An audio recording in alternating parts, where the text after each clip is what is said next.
we're here today to announce that we have a suspect in custody for the triple homicide on Exo. The person matched the description of the suspect that we were looking for. He's a 27-year-old black male with locks. The suspect does have a criminal history and is currently on parole. Some of his past offenses include carjacking, armed robbery, felony firearm, fleeing from police, resisting and obstructing. I will not be naming the suspect as he is not charged at this time. I want to thank the men and women of the Detroit Police Department's homicide, our homicide task force with our partners, ATF, Michigan State Police, and also FBI.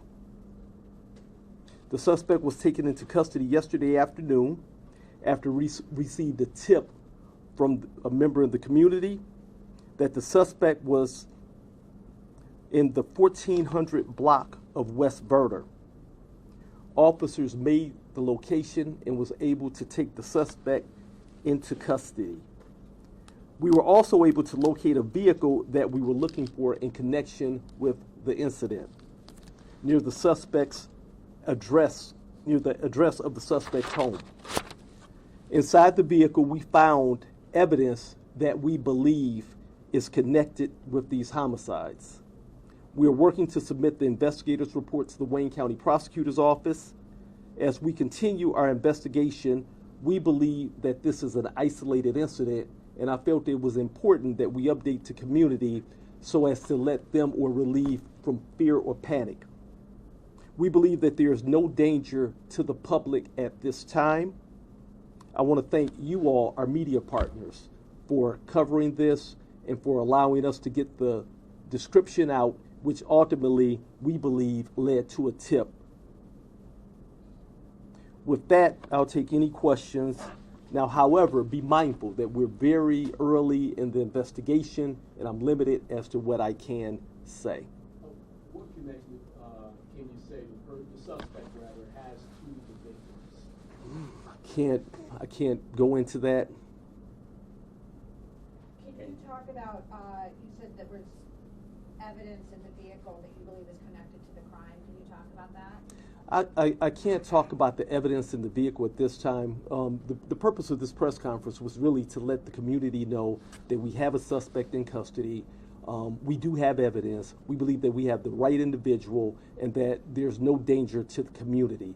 But prior to submitting the Wayne County prosecutor, I can't get in front of her with that, and I don't want to do anything to compromise or jeopardize the case. But we do, and to Randy's question, I will say that we believe in that the suspect has a connection to the victims. So I'll say that much. You said that the person that is in custody hasn't been charged.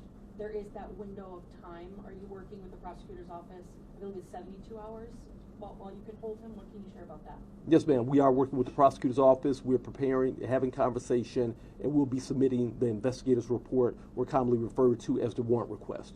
Are you able to speak to timing and I've covered part of this, but also heard updates from other media about police were alerted initially to a missing persons report, which I've read has been connected to one of the three decedents, but possibly they were killed the day before. Can you talk about timeline here, and if there was a delay, maybe a day before, how that person just came up to officers responding to the missing, that he had been assaulted also? I mean, can you clear up some of the gray in regard to what you believed happened on a timeline scale? Now, I can't at this point. That's too into the details prior to the individual being charged or the warrant request being actually submitted to the prosecutor's office. Can you at least share if you believe this occurred 24 hours prior to when police arrived on the scene, or give a timing of expected time of death? I'll ask my homicide detectives if they feel comfortable.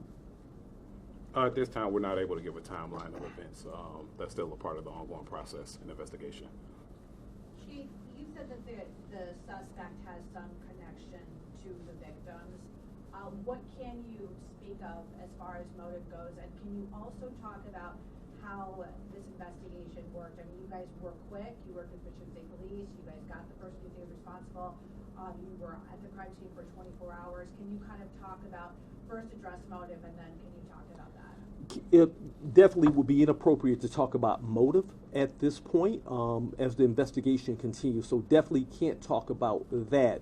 But what I can do is just commend the professionalism and then the expertise of the team, ATF, FBI, Michigan State Police, our homicide task force, our forensic folks, because they were meticulous at what they did as far as taking their time, preserving the evidence. It was a bloody scene. I'll